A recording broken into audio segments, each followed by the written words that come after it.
What's going on, everybody? I am back to break down this 10-game NBA DFS slate on DraftKings and FanDuel. Excited to get into the breakdown as always. Going to give you guys the top place to get you in the cash line when it's a money tonight.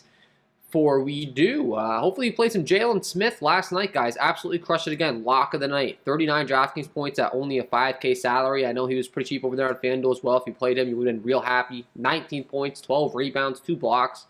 Only 1 turnover in 24 minutes. So, really productive night as I expected. And Charlotte defense, I'm going to continue to target them. So, that's going to be a trend going forward. But hopefully you played some Jalen Smith, and hopefully you locked in the parlay play of the day as well yesterday. Going with the Kevin Love over 25.5 parlay points, over 35.5 parlay points for Domantas Sabonis. We absolutely crushed that pick. Wasn't even really close, to be honest with you. Pulling up my history here and showing you guys on screen as far as what they were able to put up. You can see the over for Kevin Love, 25.5. He was able to put up 33. Sabonis put up 51. He only needed 36. So he crushed that. Turned $25 into $75. Our current bankroll for the Parlay Play Bankroll Challenge sits at $308.27. We started out with $10. So if you haven't signed up for Parlay Play, guys, I'm going to be giving out these picks live on stream. I'm just waiting for all the injury news and all that stuff to come out, so I'll be getting out my other pick. You can also follow me over on Twitter at KJK_DFS, where I'll be tweeting out picks as well.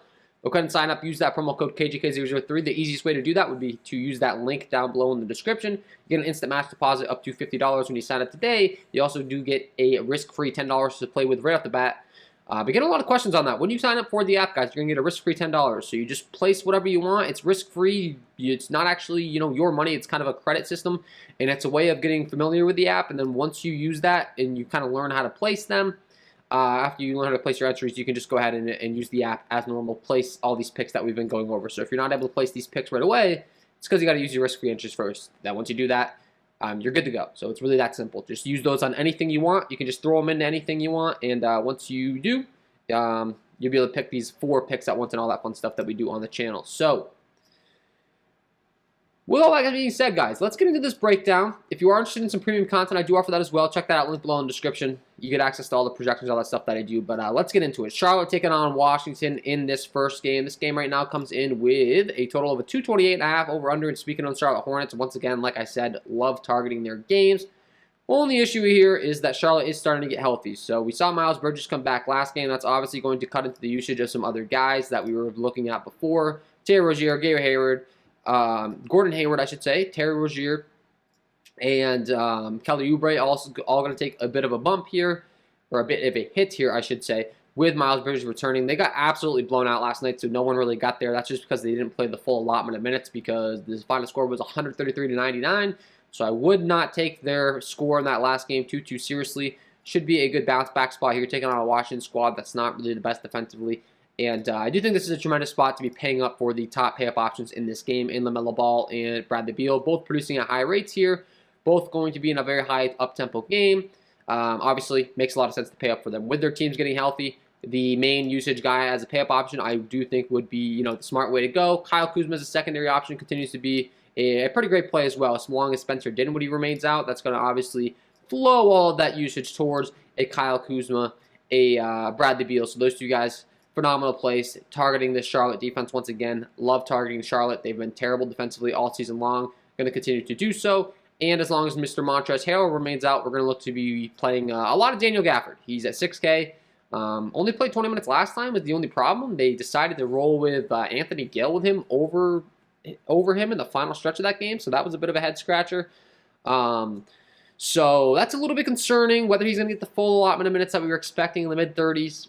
You hope that was just maybe a one-time thing where they like the matchup better. This situation, you have some bigs out there in a Mason Plumlee for a decent amount of minutes on the Charlotte side of things, typically. So I wouldn't let that get you too much, and I do think Mason Plumlee is a pretty interesting run-back option as well. I had some interest in him last night. Grades out pretty well at his price tag in my projection model here, pretty consistently across the board. So I do think that Mason Plumlee is, once again, a pretty decent play. Him and Gafford in this game, fast up-tempo game. We're not worried about either defense. I'd be willing to go to those guys. Houston taking on Philadelphia, the next game on the slate. Kevin Porter Jr. is listed as questionable. That is a pretty big piece of news here. Eric Gordon's also listed as questionable. So if those guys are indeed out, obviously that's going to flow some more usage to other guys on the Houston side of things. So that is a big piece of news to be monitoring. If they're out, you're going to be giving a big bump up to a Jalen Green, a Jayshawn Tate. Those guys would become much more intriguing plays at their respective price tags in the low 5K range.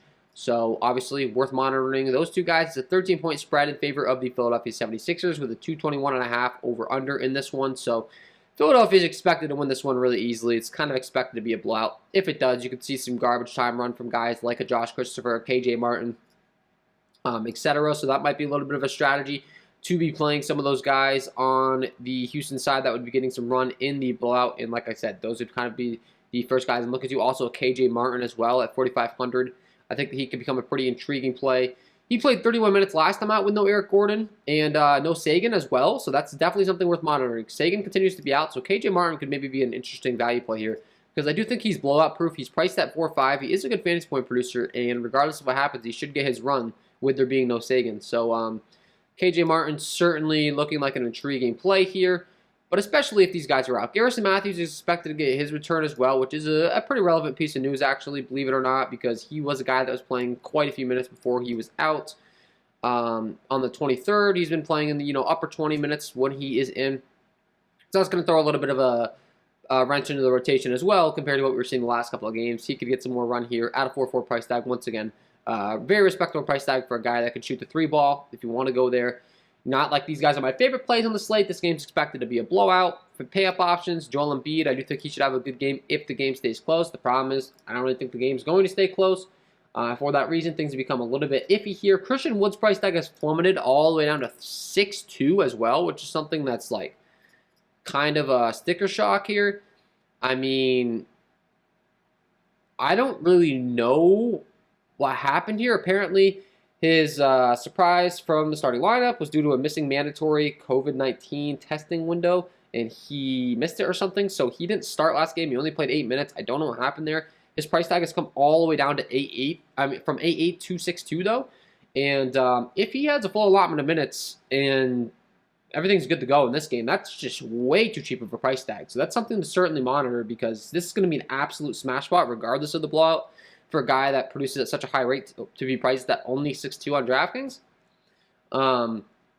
He's going to be a phenomenal play. So certainly monitor that news. I don't think there's anything wrong with him. I think he's going to be good to go in this game. And if that's the case, going to love playing Mr. Christian Wood in this one. Memphis taking on Brooklyn, the next game on the slate as far as the total in this one. This game comes in with a 226.5 over-under with a 7-point spread in favor of the Brooklyn Nets. As far as who I'm looking to target in this one, both teams here are looking pretty healthy across the board. I mean, it's a 7-point spread in favor of Brooklyn, so not expected to really be a blowout, which is obviously fantastic for guys like James Harden, Kevin Durant. They're going to be dominating the usage on this offense, and I'm not too scared of this Memphis defense whatsoever. James Harden consistently putting up big points now. He was having some issues with the new way of the NBA and how they were calling the games early on. It seems as if the NBA has reverted to their old ways because James Harden has been getting to the line, shooting his typical free throws. I mean, 15 free throws attempted, 18 free throws attempted the last 2 games. Kind of seems to be back to the old Mr. Harden, so if you want to go there, certainly makes sense. Kevin Durant as a secondary option on this Brooklyn team also. In close games, I do think both these guys could get there for you. In fast, up-tempo games, they could both put up 70+. It is really possible with the amount that they're dominating the usage. So I do think that they are pretty great pay-up options in this game, and running it back on the other side with Mr. Ja Morant certainly looks good to me in my projections. The Brooklyn Nets have not been the greatest defensively either. Ja Morant priced at 9.8. Brooklyn's actually been better than I'm giving them credit for, I will say. So I'm going to check myself but regardless, as far as Ja Morant's concerned in an up-tempo game, I'm going to like them. Brooklyn's been respectable, so I will say that's something I'm trying to admit here because they really have, grading out in my projections in my defense half-court and putbacks tool as a reasonable defense here. So, but regardless, fast up-tempo game, Ja Morant's usage has been through the roof, especially with there being no Dillon Brooks. He just had that much usage. If Dillon Brooks returns, it's going to hurt him a little bit. It'll probably help him in the assist category, to be honest, but as far as from a usage standpoint, it would definitely hurt him, so that's something worth monitoring when he does return. But for the time being, it's the Ja Morant and Desmond Bane show as far as these guards are concerned. They're really getting a lot of usage, so those 2 guys make sense to me as run-back options.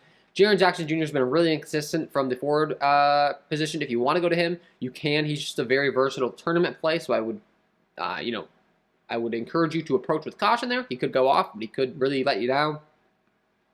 The Marcus Aldridge list as questionable is a big piece of news as well. Obviously, that could lead to some more Nicholas Claxton run here than we've been seeing, which would be a big deal for him. He could become a much better play at a 5K price tag, so certainly monitor that news. And Steven Adams running it back at 5'4" on the other side, I do think is another solid piece of this rotation that you could be including in this high up-tempo game. Other than that, I don't think I'm looking to get too cute with these value plays. And Bruce Brown, Duke Jr., all these guys kind of spreading their minutes thin. I'd really be focusing in on the main candidates in this lineup. Mainly Kevin Durant, James Harden, to be honest with you. I'm not really looking to get cute with any of these other guys. That would be my approach in that one. Orlando taking on Chicago is the next game on the slate. Cole Anthony is listed as questionable. That is obviously a very big piece of news. Whether he's in or out can definitely determine who we're playing here, because Cole Anthony, usage beast, if he's back in. It's a 13.5-point spread in favor of the Chicago Bulls. Tim Frazier expected to get the start again if there is indeed no Cole Anthony. Terrence Ross, RJ Hampton off the bench in a blowout, I do think are pretty intriguing plays. I mean, RJ Hampton would be my number one option, even though he's priced up to 5K, though. That's where things get a little bit difficult here. He's priced at the 5K. He's priced as if these guys are still out. They're no longer out. He's definitely going to be very contrarian, so if you want to go there, sure, but he's priced very appropriately. Terrence Ross at 4.4, I'd much rather go to. Returned in that game last night, put up 46 DraftKings points. Phenomenal performance at a guy that's priced in the high to mid 4K range. That's just too cheap. So once again, Terrence Ross going to be a great play off the bench. That's going to get a lot of usage with that second unit, so I certainly would be willing to go there.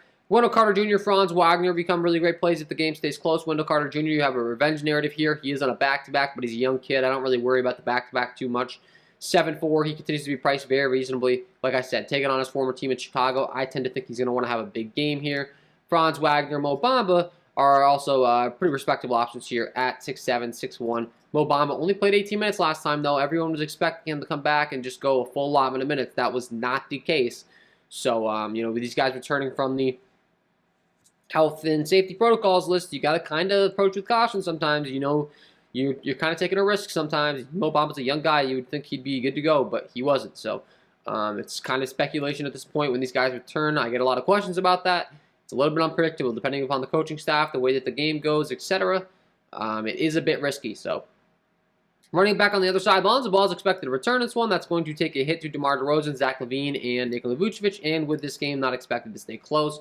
I would encourage you to probably only target one of those guys. Which one is going to have a big game in this particular matchup, I do not know. The Orlando Magic defense is terrible, so it's a fantastic spot for all these guys. I would limit your exposure to two, probably. Either a Zach LaVine, DeMar DeRozan, Nikola Vucevic, Lonzo Ball. Lonzo Ball is probably going to be somewhat limited on his return, so he'd probably be the one that I cut first here as far as my top half options. They're starting to get really priced very close together. I'd probably go with DeRozan and Vucevic based upon the few $100 discount off LaVine. They all have pretty similar production. I continue to say it, but that's just kind of how this is panning out right now. So DeMar DeRozan and Vucevic would be my top two options there. Detroit taking on Milwaukee. Next game on the slate as far as a total in this game. This game comes in with a 226.5 over-under with a 16-point spread in favor of the Milwaukee Bucks. Milwaukee expected to win this game very easily with a 16-point spread, so approach with caution. Once again, Giannis Antetokounmpo, great pay-up option if the game stays close. The problem is his team has been in a lot of blowouts. Even when they have been in blowouts, he can't produce those. 63, 77 DraftKings points the last 2 times out in games that have been blowouts. So, he was taking on the New Orleans Pelicans and an Orlando squad, two of the best matchups you could possibly have. Detroit's not too much better, though. Detroit's team is completely depleted. They look terrible out there for the most part. So, Giannis, once again, going to be viable. If you're fading Giannis, it probably makes sense to play some of his teammates in the secondary range in Drew Holiday, Chris Middleton. If Chris Middleton is out in this one, that could certainly help Giannis Antetokounmpo quite a bit. He is questionable with a personal injury. Pat Connaughton might step into the starting lineup as well, so Pat Connaughton could become an intriguing play. But Drew Holiday, Giannis Antetokounmpo would be a much better place with no Chris Middleton. I also would be taking a much harder look to a Bobby Portis at 6'8". So that is a big piece of news there for Mr. Chris Middleton. And on the other side, Detroit continues to be completely depleted. However, Cade Cunningham is expected to return. Conditioning He's been out for conditioning, kind of getting his feet back under him. I do expect that he kind of returns and does have a full allotment of minutes. Like we just discussed, it can be a little bit up in the air at times with these guys returning. But Saban Lee, Cade Cunningham, Diallo, Saddiq Bey expected to be the starting lineup. Diallo, Saddiq Bey priced way up now is a little bit scary for me, honestly. With Cade Cunningham cutting into that usage, I'm not too sure I'm going to have quite as much interest here. Diallo's been phenomenal. 63, 71 DraftKings points. I mean, he would certainly be the preferred option for me over Saddiq Bey, in my opinion. He's just shown that he can get you there in so many ways. Saddiq Bey really had a terrible first half last time out. He was able to get you there because that game went to overtime. But, yeah, I think that, with Cade Cunningham returning, it's getting a little bit scary to be going there. Luka Garza at 5'2", continues to get a lot of minutes, a lot of usage as long as they're dealing with those center injuries. He's going to continue to be a decent play, but at 5'2", he's come up as well. So I'm just a little concerned that these Detroit guys are all starting to get priced up. Cade Cunningham comes back. He's going to take away usage from some of them. It's not quite as much of a no-brainer spot, and Milwaukee's defense is very good. So, yeah, I'm not too sure that I'm looking to go to the Detroit side too heavy. He might just be a fade spot for me. I'm just really concerned at these price tags. And that would kind of be my approach, to be honest with you. Kind of would be my approach. The big three, Saddiq Bey, Hamidou Diallo, Cade Cunningham would be the main targets, and Luka Garza as well, probably only targeting 2 of those guys, if not only 1. Utah taking on the New Orleans Pelicans. Next game on the slate. This game right now comes in with a, where are you, Mr. Donovan Mitchell? A 226.5 over/under with an 11-point spread in favor of Utah. New Orleans, once again, their defense has been dreadful. They have been terrible defensively. They have been a team we've been wanting to target. So this should be a phenomenal spot for the Utah Jazz. The problem is I really don't see the New Orleans Pelicans keeping this game close. But we can't predict a blowout for every game. Something's got to stay close.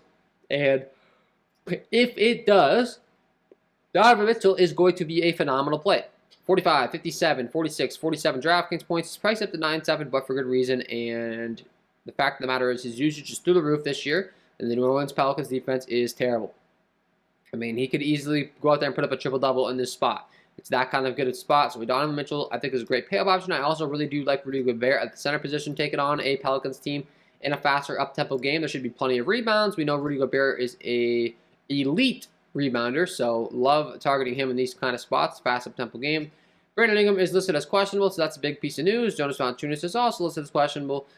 Big piece of news. Obviously, if one or both of those guys are out, going to be a bump up on the wings for a Josh Hart or Devontae Graham at the point guard position. He'd get more run, more usage. Herbert Jones would get more if there's no Brandon Ingram. And lastly, Nickeil Alexander-Walker would get more usage as well. So that is a big piece of news. Both of those pieces of news, Jonas Valanciunas, Brandon Ingram. If Brandon Ingram's out, the guards, the forwards. If Jonas Valanciunas is out, we're going to be taking a much harder look to a Juancho, Huilamo, Hernan Gomez, I should say. So big piece of news there. Certainly keep your eyes on that. Monitor it. That will determine who we're going to in this game. Next game on the slate, we have Denver taking on Dallas. This game right now comes in with a 211.5 over/under, 3.5 point spread in favor of the Dallas Mavericks. So expected to stay close. Not expected to be a very fast up-tempo game, though, and for that reason, all these games we've been talking about definitely do outshine it. We have Luka Doncic back, Kristaps Porzingis expected to be back, Nikola Jokic, Campazzo expected to continue to get the start for the Denver Nuggets. He has gotten a price hike up to $6K. Well deserving, though, after he put up 60 DraftKings points last time at $6K. I do think he's still a respectable play. Not quite as much of just a lock it and forget it as he was at 4.2 here, but you could still continue to go to him at a $6K price tag. Also, Aaron Gordon at 5.5, Will Barton at 6.2 do grade out as pretty phenomenal plays for me. I do think I have these guys over-projected a little bit in their minutes category right now just because they're so short-handed. I'll have to kind of do a little bit of tweaks in my projection, but still, grading out is pretty great plays. At only 6.2 for Mr. Will Barton. Aaron Gordon at only 5.5. Last time we saw him play 21 minutes. He should see even more run this time around after, being back from one game, getting some conditioning, getting some more run under his feet. Aaron Gordon at 5.5 I do think would become a respectable play. And with Porzingis and Luka Doncic being back on a slow-paced game here, I do think they're going to kind of cut into each other's usage. I'm not too intrigued to target either, to be honest. Nikola Jokic, same thing. Pay-up option, pretty great plays from a usage aspect, but when a slow-paced game, do I really want to be paying up for Nikola Jokic on the slate and only a 211.5 when we've talked about all these other good games of 221, 226, 226, 226, 221, 228. I'm not too sure that I do. So, and we still have to talk about the Atlanta Hawks Portland Trailblazers game, which is probably the best game on the slate. So that's going to be my approach. Probably not getting too much exposure to this game. Miami taking on the Golden State Warriors. This game comes in with a respectable total, 218.5, over-under with an 8.5-point spread in favor of Golden State. So really the only problem is, can the Miami Heat keep this game close? And I love targeting Jimmy Butler in these types of games. The games that are not exactly the best game environment, the games you would expect, yeah, this isn't the best fantasy point environment. Those are the games where Jimmy Butler shines. When they really need him in the real-life tight games, Jimmy Butler steps up. So ironically, he's someone that I go against the grain on when picking him and playing him, because he just tends to perform in these type of games. So Jimmy Butler, I do think he's going to be a great pay-up option in this game. If the game stays close, it's going to be because of him. He could have a phenomenal game here. You could be looking to an Omer Yurtseven. Once again, there's no Bam Adebayo. The production's been fantastic. He's still priced at 6'5". 16 rebounds, 22 points last time, 45 DraftKings points at 6'5". If he continues his production, you're going to be really happy with him. And yeah, his permanent production has just been phenomenal. So I'm going to continue to play him. I certainly would encourage you to do so as well. No issues with you going to Mr. Yurtseven. And Mario Chalmers all the way down to 3K, actually looking like a decent value play for me on this slate today. At this 3K price tag, the dead minimal, I do think that he gets a decent amount of minutes here. Whether or not I have him overprojected, I might. I got to admit, because he's looking real good on my sheet, so I will explore that as I go along the day. But regardless, I think he's decent. Kyle Guy off the bench, though, as well. If this game turns into a blowout, Kyle Guy has had some really big games while he's been with the club here for this 10-day contract. 24 minutes the last 2 times out. He put up 35, 17. If he gets some blowout time, he could really have a great game at 4-1. So if you want to go there, wouldn't call you crazy. Running it back on the other side, I don't think I'm too interested in anyone. Steph Curry's priced up a little bit too much for me. Draymond Green's back. Andrew Wiggins back. Jordan Poole would be my favorite option at 5'9", but am I getting too excited to go there? Not really. So the other side I have a lot less interest in than I do on the Miami side. Atlanta taking on Portland. This game is going to be a phenomenal game environment. Both these teams have been defensively terrible all season long. Damian Lillard is ruled out. That's obviously a big piece of news here. So we're going to be taking a very hard look to an Anthony Simmons, a Norman Powell, an Azir Little, a Larry Nance Jr., Dennis Smith off the bench. Going to love targeting these Portland Trailblazers guys for value tonight. Trae Young is a pay-up option on the other side, going to be phenomenal. This game should really be a friendly game environment. So I love Trae Young as a pay-up option here. Love the value. Clint Capella at 8'5". I think it's a phenomenal play. Larry Nance Jr. should not be able to stop him on the glass. He could have a very big game here. No CJ McCollum, no John Collins. Yusuf Nurkic is listed as questionable. He is doubtful. So, like we said, Larry Nance Jr. probably going to get the start here. Probably going to be good for a lot of minutes. Cam Reddish, DeLon Wright listed as questionable. Kevin Huerter listed as questionable. So that is the only thing. I mean, this is a big piece of news. Danilo Gallinari. If all these guys return, that's obviously going to be cutting into each other's usage. Cam Reddish has become a far less good play for me. But regardless of this news, this really affects the secondary guys. Anthony Simmons listed as questionable. He cleared and could be available. Obviously, that's a big piece of news because if he doesn't play, Dennis Smith Jr., Ben McLemore would become even better plays. But I would encourage you to be leaving some flexibility in your lineups to react to this news. Love Trae Young as the pay-up option in this game. I mean, he's going to be phenomenal. Anthony Simmons, like we talked about. Norman Powell, Larry Nance Jr., regardless of the news, going to be fantastic plays at 6'5", 5'9". Really going to like these guys. And also Nazir Little, going to be a fantastic play at 4'7". So I would encourage you to get a lot of exposure to this game. Phenomenal game environment, fast up-tempo game. My favorite game on the slate by far. So that would be my advice to you in this one. Next game on the slate, we have Minnesota taking on the LA Clippers. Last game on the slate, Paul George out, Karl-Anthony Towns out, D'Angelo Russell out. That should continue to give a lot of usage to Anthony Edwards. We saw him play 38 minutes last time out. Not the best game in the world, 32 DraftKings points, but he could bounce back in this spot. Certainly going to get a lot of usage continuing to go to him. If he's ruled out for some reason on the back-to-back for rest, Malik Beasley, Patrick Beverley would become pretty prominent plays here on this slate tonight. And on the LA Clippers side, with there being no Luke Kennard, that's going to give a bit of a bump up to some other guys in this game. Most notably, Amir Coffey, Eric Bledsoe, also going to get a big bump up. And my favorite narrative, Mr. Eric Bledsoe, I don't know. Mr. Eric Bledsoe, man, the I don't want to be here guy. 6'9" on DraftKings. He put up 46 DraftKings points last time with no Luke Kennard. Once again, could become a phenomenal play. Reggie Jackson has returned, so he's going to cut into his usage a little bit. But the fact of the matter is those two guys should have a lot of on-ball handling responsibilities alongside Terrence Mann. So those three guys make the most sense for me when targeting this game. And lastly, Amir Coffey that we talked about. Only problem is Nicholas Batum is listed as questionable. If Nicholas Batum returns, could be a bit of a hit to Amir Coffey and Serge Ibaka. So keep your eyes on that news. And that's an overall breakdown, guys. Looking at a quick look over to FanDuel as well. I know we did a little bit of a breakdown, but we always like to talk about the pricing discrepancies on FanDuel. I have a feeling we already talked about a lot of this stuff, though, guys. I mean, I'm going to be having a lot of interest in the Portland Trail Blazers Atlanta game. I can guarantee it over on FanDuel. Larry Nance 6'1". I'm going to like him a lot. Norman Powell 6K. Like him. Nazir Little 5'5". Like him. Pay up options. Trae Young at 9'8". Going to like him on FanDuel as well. So we'll start right off the bat with that.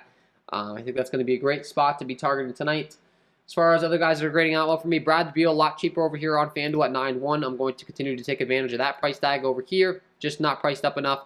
Phenomenal play on FanDuel, so we'll continue to play him over here for sure. At the small forward position, Jimmy Butler at 9-8, priced much more respectably as well. Not quite as crazy of a pricing discrepancy, but he certainly stands out as a good play. Kyle Kuzma at 6'8", all the way down from 8K compared to DraftKings. Once again, there's no Spencer Dinwiddie. He's a guy that certainly stands out a bunch to me over here on FanDuel. Anthony Simmons, if he does get the start, is only 3.7 over here on FanDuel, so he's going to grade out phenomenally in my projections. Once again, if there's no him, Dennis Smith Jr. would be the one that steps up here, but really going to like Anthony Simmons a whole lot over here. Daniel Gafford at 6'1", we talked about it being a little bit risky because he didn't get the full lot minutes last time, but if he does, once again, going to be a great play over here on FanDuel at 6'1". I would certainly be having a lot of interest in him. Zach LaVine at 8'3", once again, a guy that's priced a lot cheaper over here on FanDuel, similar to Bradley Beal. 8'3" for Zach LaVine, you could certainly be price hunting and take advantage of that. Donovan Mitchell at 8'6", great pay-up option with the New Orleans matchup, so I like that. James Harden, LaMelo Ball in that fast up-tempo game at the point guard position. Cade Cunningham returning at only 7'5". Once again, a lot cheaper over here on FanDuel. So certainly be taking advantage of that price tag on Mr. Cade Cunningham. And Christian Wood's priced up a lot more than on DraftKings, so he's someone that's not quite as good of a play on FanDuel. Bobby Portis, if there's no Chris Middleton, becomes better. Nicholas Claxton, if there's no LaMarcus Aldridge, we talked about him. Jayshawn Tate, if there is no Eric Gordon, and Kevin Porter Jr. would become a much more prominent play at 5'6". So, yeah, you know, we talked about this. Rudy Gobert, Clint Capella, great plays at the center position for me on this slate tonight. We'll definitely be getting exposed to them. Omer Yurtseven at 6'4", once again, phenomenal play at the center position. Luka Garza at 5'3". Those would be some of the guys that I'm locking into. You could go to a Steven Adams at 4'9" if you'd like. Yeah, I think that's a quick little good overview here before we let you guys go, though. Check out the parlay play, guys. Sign up using promo code KJK003 before we get into the lock of the night. Sign up. I'm going to give you those picks all year long, and you can check out the KJK DFS premium packages as well. $19.99, $1 for the Discord package. New Year's sale. It's usually a $10 value. Hop on over there, KJK/_DFS. That's linked below in the description as well. And with all that being said, let's get into it. Got to give you guys my lock of the night. And like I said, let's get into it.